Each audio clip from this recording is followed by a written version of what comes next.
All right, and finally we have chest and back. So this follows suit the same as day 1 did. Exercise 1 is going to be iso alternating. Exercise 2 is going to be one arm with the other arm iso, and exercise 3 is just a 2-arm exercise. The difference between day 1 and day 3 is today you're going to do all 3 of those exercises as a full circuit 3 times. So we're going to start with our back.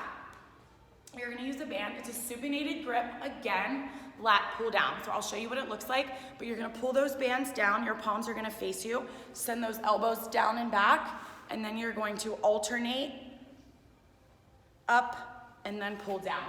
So you might need to be on both knees, depending how high you can get your anchor point. Both hands down to your shoulders. This isn't working because my anchor point's not high enough. But squeeze those elbows behind you, squeeze into your lats. Exercise number 2 is a seated row. So you'll have that anchor point nice and low. Sit back so that there's good resistance. Pull both handles back. You're gonna row one arm for 30 seconds. Other arm holds as you row that other arm for 30 seconds. And then your third exercise is a high W pull, but you're gonna use your band. So step back. You are going to take those knuckles behind you and make a W. Just like that. So kind of lean back. I have no idea what that looks like. But say you're holding your band, this is what you're gonna look like. Squeeze those shoulder blades in the back as you pull that band into a W. So you have those 3 exercises as a circuit 3 times. Then we're gonna do our chest. Okay, so we need a bench for this. And you're gonna use dumbbells. So exercise number 1 is a fly. Keep your feet on the bench or the floor, whatever works for you. So we're gonna start in iso. My palms are facing one another, and then I'm alternating my fly. Open up, palm to ceiling. Exhale as you squeeze those palms together. Number 2 is an iso chest press, but it's a 1 arm. So my knuckles are to the ceiling. 1 arm holds straight overhead as I chest press with 1 arm. Then I switch, 30 seconds for each arm.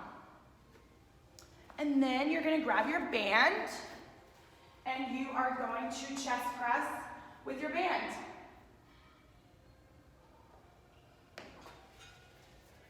I think I have you bilateral stance, so feet next to one another. Press straight out. You can rotate your hands or you can keep your knuckles up, whatever feels best to you. So those are your 3 exercises for your chest. Then we are going to move into a lower body.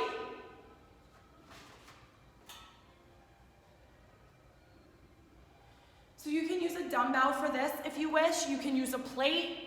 You can use a kettlebell. It really does not matter. You're gonna hold it, pull that shoulder down and back.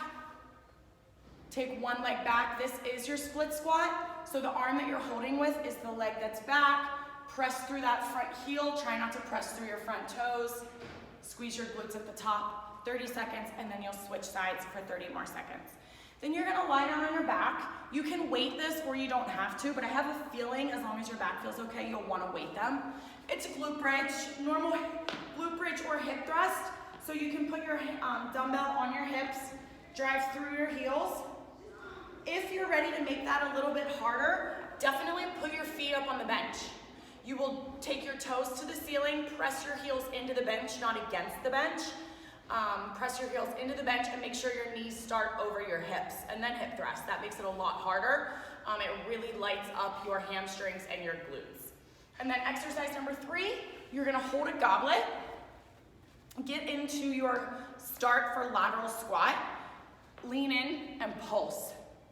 All right, make sure you're actually moving up and down and you're not just pressing that knee in and out.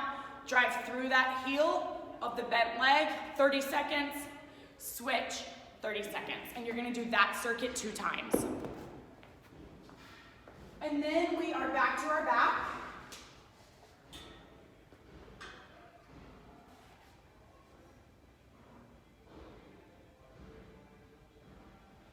You have a barbell high pull. So you're gonna grab your barbell, start low. I'll show you what it looks like slow, straight up, mid to high chest. If you're putting a little bit of oomph into it, you have a little bit more weight, go up onto those toes, get a little bit of momentum. You'll feel this in your upper back, definitely your traps, and a little bit of those shoulders. So that's your high pull. Exercise number 2, you have Superman swimmers. So you're gonna get down on your stomach, arms out.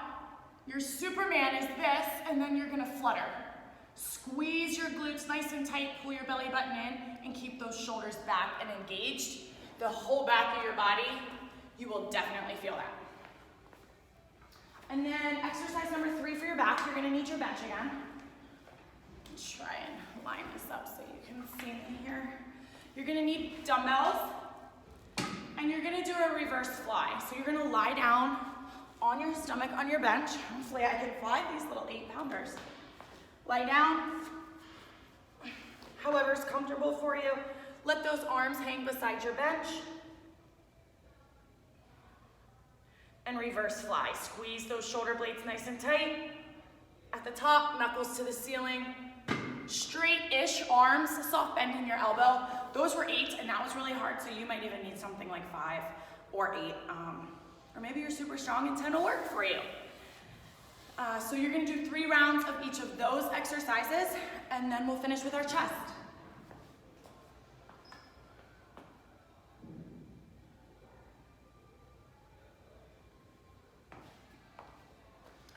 So you're gonna go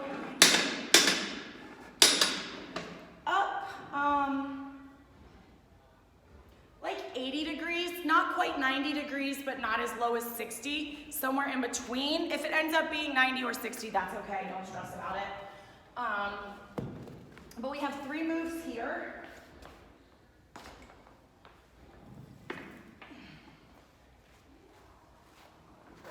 Number 1 is an alternating staggered hand push-up. So you are going to have one hand forward and one hand backwards, or one hand forward and one hand back. Push up. In between each rep, you're moving the hand that's in the front and the back. That arm that's in the back does that tricep push-up, so it stays nice and close to your body. Exercise number 2 is a low to high fly. So grab your dumbbells, keep that back nice and tight. You're gonna start out low and wide and fly up in line with your chest, just like that. And then exercise number 3, grab a band. It can be this rubber one, or it can be your band with handles.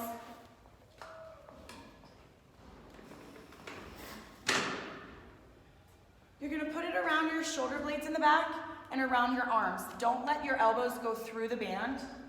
And then you're gonna lie on your back, knees bent, palms together, and fly. If you don't have a resistance band that works for that, you can go ahead and grab a smaller pair of dumbbells and just fly both arms at the same time. And that finishes out your chest. You'll do that 3 times. And then you have core.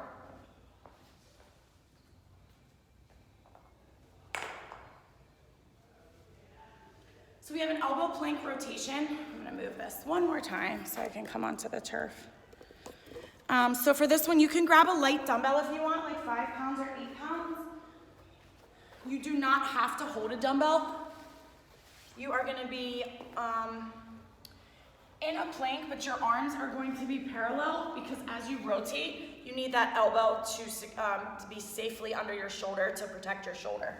I'm rotating from toes all the way to the sides of my feet as I rotate up and around. So again, you do not have to use a dumbbell. 30 seconds on that side, and then you're gonna do a hollow hold lateral scissor kick. So you're gonna come into a hollow hold, scissor laterally, do whatever it is you want with your hands. It's harder when they're up top. Pull those shoulder blades back. And then you're going to get back into that plank with your arms parallel and rotate to the other direction. Then you're gonna do a crab toe touch. So this looks kind of silly, but it works pretty well because you have to stabilize yourself because you're in a 2-point hold.